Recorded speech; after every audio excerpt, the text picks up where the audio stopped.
lines of boric acid all throughout the apartment. And he's like, I can't really treat in here with all that everywhere, because he's going to step in it, get all over himself, all that. Like, this shit's everywhere. Yeah, I was like that person that had that pounded dry on and put like under all their couch cushions and rugs and shit. My God.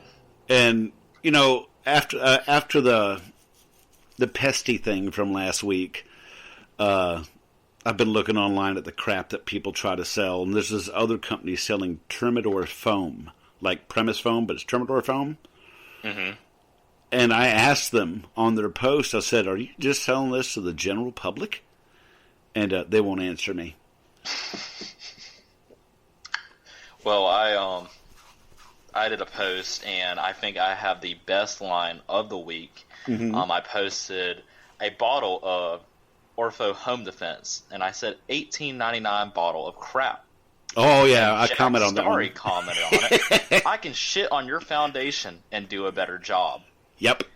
And Brad replied to him, Jack, if you eat at Taco Bell an hour before the job, you'll get better coverage. Yes, you will. And he said, challenge accepted, Brad Hardy.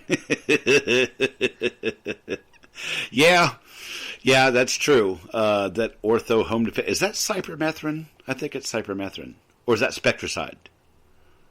Spectricide, cypermethrin. I think Bear Home Defense, is that? It's basically the same thing. Apparently that's in Talstar, so... Oh, piphenthrin. Yeah. Okay. Which is... I use Talstar, but I use that in combination of other chemicals, and I don't just use that. Yeah, they're probably giving it to you at like 0.02, which you might as well be, peeing on the foundation. But, no, and like spectricide, that's cypermethrin, which is low residual crap, and, that people with no PPE spraying their flowers and crap because they don't like the fact that a bee landed on it, and it's all that crap that nobody has any idea how to use. I used to go sit back in the aisle in like Home Depot or Lowe's and just listen to people in the pest control aisle. And just listen. And the stuff they'd say, well, if you use this, well, Grandma said if you use that, or, oh, this stuff works great. And I'm going to start leaving my business cards in the pest control aisle at Home Depot and stuff. Yeah, just sit it on the shelf. Yeah. Just like put it right beside the bed bug stuff, because like, this shit's not going to work. Yeah. You're just standing next to a guy who's looking at it, and you have the employee over there, so you're like, okay, I don't want to get in trouble. Hey, man, take my card. Mm-hmm. This gets the shit. These guys, they got the good shit. Okay. I remember when Dow was selling, I don't know if they still do or not, but they were selling the Hexagard termite bait stations at Lowe's and Home Depot. Because I think for a while, Home Depot was actually, their parent company was the same parent company of Whitmire and the Big Green Tea. For a while. I think it's another company now. That place has changed hands so many times. But isn't that Wow Chemical that does those bait stations? I think so. Wow, okay. Yes, Wow. Or duh. Foul Chemical. Yes. It's yeah.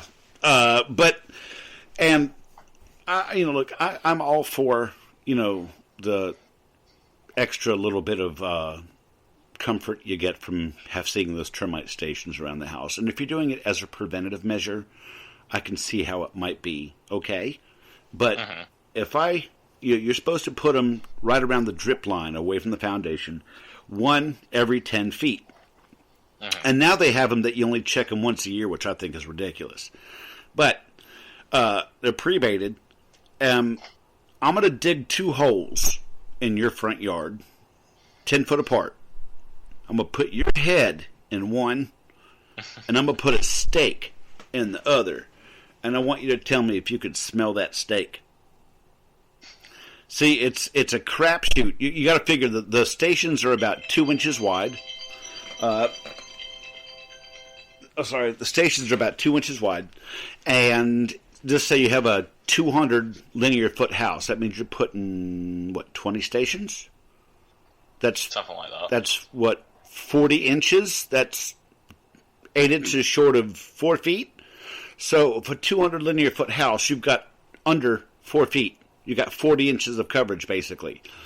It's like playing the lottery, but neglecting to put a number in. You put 5 numbers in for a pick 6. Jack, you were very popular tonight. Yeah, it's not my phone. But I'm going to turn that on silent, though, because I don't want to hear it again.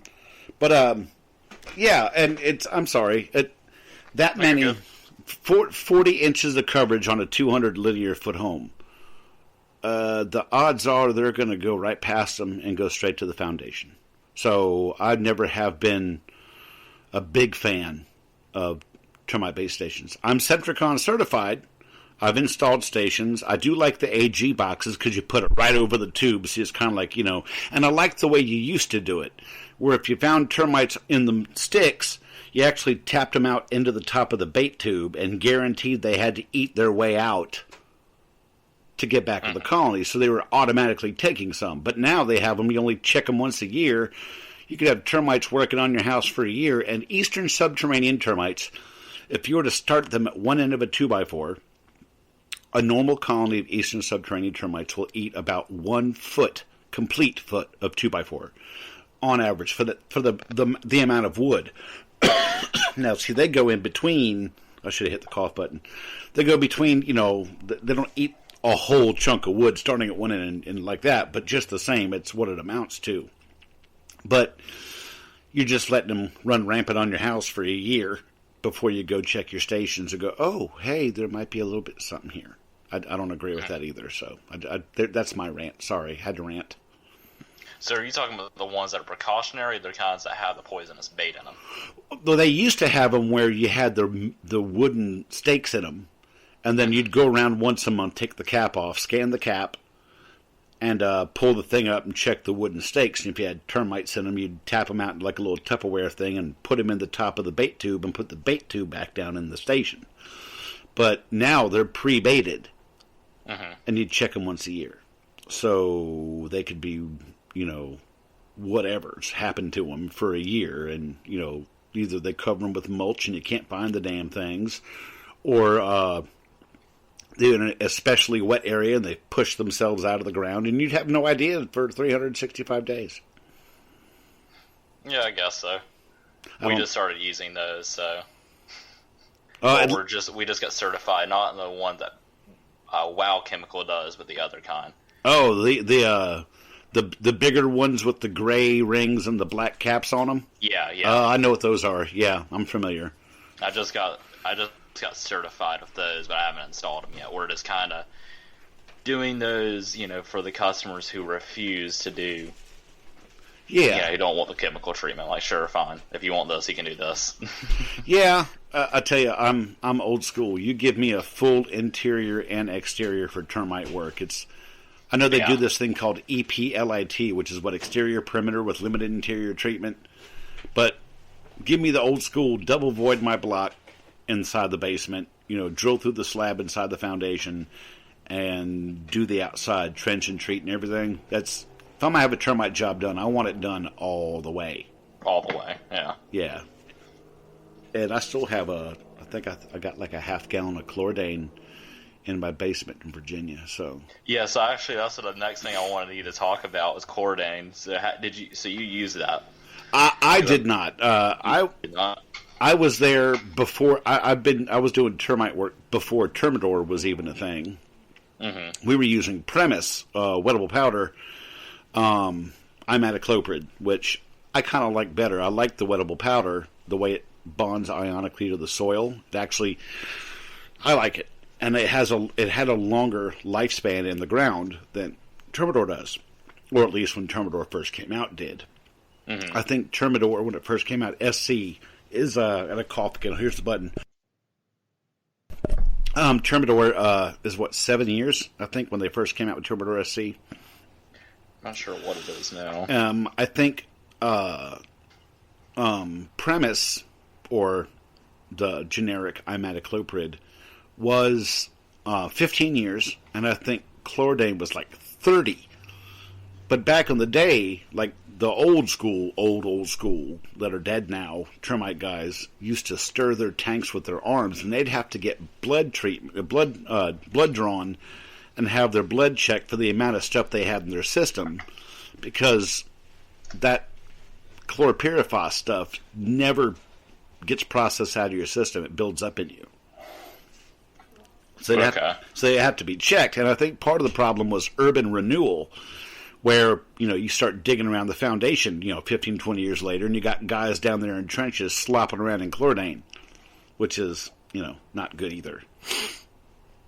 But, there's Dursban and all this other stuff, too. But, yeah, I'll tell you, chlordane's like liquid gold if you have it now. Yeah, but it's illegal to use now, isn't it? Yeah, it is. It is. Okay. I know that when they had... when they were just getting rid of that stuff, when they were just phasing it out, you could buy it, and as long as you had it in stock before it was taken off the market, you could use it. Mm. And there was a place on the eastern shore of Maryland that bought like 8 pallets of Dursban, 8 pallets of it, and stored it at the pesticide distribution warehouse that I worked at. And when we do a delivery run, we'd every once a month we'd take a pallet out there, because that's what he wanted to do his jobs with. Mm-hmm. So yeah, I mean, it was great stuff, but but then they get rid of stuff like diazinon, which I think a lot of people are shaking their head yes right now when I say diazinon. If you had an ant problem and you hit it with diazinon, you didn't have an ant problem for the rest of the year. Yeah, you didn't have to come back. Now, that stuff was fantastic, and they got rid of it because it works. Mm. So it worked too good. Yeah, worked too good, I think. Yeah, it's like cold medicine. I mean, I'm sure they could find if they could find a vaccine for coronavirus, why can't they find a vaccine for colds? Because they're viral Not too. Not enough money being put into it. Right, and they make more money off the cold medicine, which only works for a short period of time. Yeah. But, hey, Easter, down your area, are you going to have the 17-year cicada brood come out this year, or when do you get it? I think we do. Let me Google it real quick. Because I actually had a special thing for us to do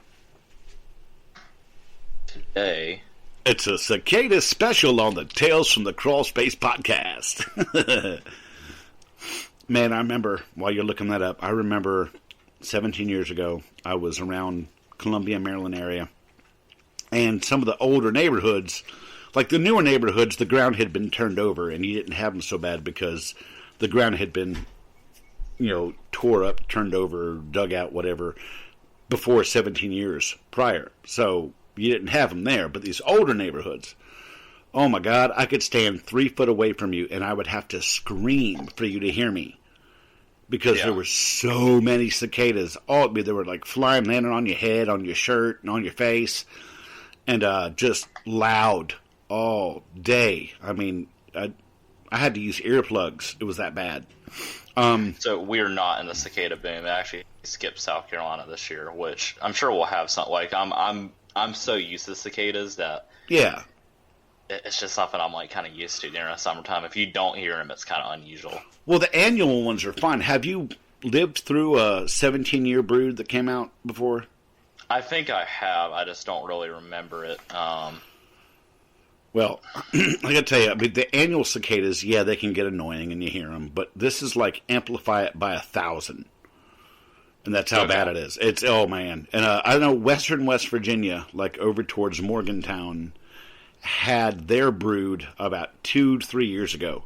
And as I was driving out that way, man, I ran out of windshield washer fluid from the amount of them that were like splatting on my window as I was going down the highway. But people think, oh, you're going to come spray for these cicadas. Well, ma'am, they're not going to make a chemical that you use once every 17 years. No. And anything else we use, maybe I'm wrong, and if I am wrong, somebody let us know. But I defy you to find a pesticide that has cicadas on the label. Yeah, no, I can't really think of anything. I mean, it's just, they're just kind of irritating, but they're not really, Yeah, it's not, I mean, I honestly don't think there is a pesticide that professionals use that's labeled for cicadas. Like I said, if there is something, let us know. Comment on our posts, when I post that the show's up or whatever. Prove me wrong. I would love to know, honestly. But from my experience, I don't think there is something that goes for once every 17